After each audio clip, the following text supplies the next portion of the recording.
మంచిర్యాల నుంచి చెన్నూరుకు చాలామంది ప్రయాణికులు అంటే అత్యధిక ఆదాయం చెన్నూరు నియోజకవర్గం నుంచి వస్తుంది పూర్తిగా. వచ్చినప్పుడు మంచిర్యాల నుంచి చెన్నూరు పోవడానికి ప్రయాణికులు అష్ట కష్టాలు పడుతూ ఉన్నారు. అంటే ఆదాయం లేని చోట మీరు బస్సులు పెట్టి ఆదాయం ఉన్న చెన్నూరు నియోజకవర్గానికి మీరు బస్సులు నడపట్లేదని చెప్పి మేము ఇంతకుముందు కూడా డిఎం గారికి చెప్పడం జరిగింది, మళ్ళీ కూడా చెప్తా ఉన్నాం. అలాగే చెన్నూరు ప్రాంతం నుంచి పల్లెటూరు పోయే ప్రాంతంలో కూడా చాలా మటుకు మీరు బస్సులు తగ్గించడం జరిగింది. దీని మీద కూడా దృష్టి పెట్టాలి, చాలామంది ఇబ్బంది పడుతూ ఉన్నారు.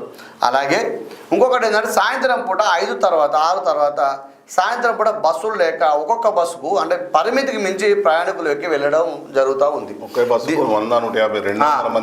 పోతా ఉన్నారు. కాబట్టి దీనిపైన దృష్టి పెట్టి తప్పకుండా డిఎం గారు బస్సుల సంఖ్య పెంచి సాయంత్రం పూట, ఎందుకంటే పని చేసుకుని వచ్చేవాళ్ళు విద్యార్థులు కాలేజీ వాళ్ళు చాలామంది వస్తారు కాబట్టి అక్కడ బస్సుల సంఖ్య పెంచి వారికి ఇబ్బంది కలగకుండా చూడాల్సిన బాధ్యత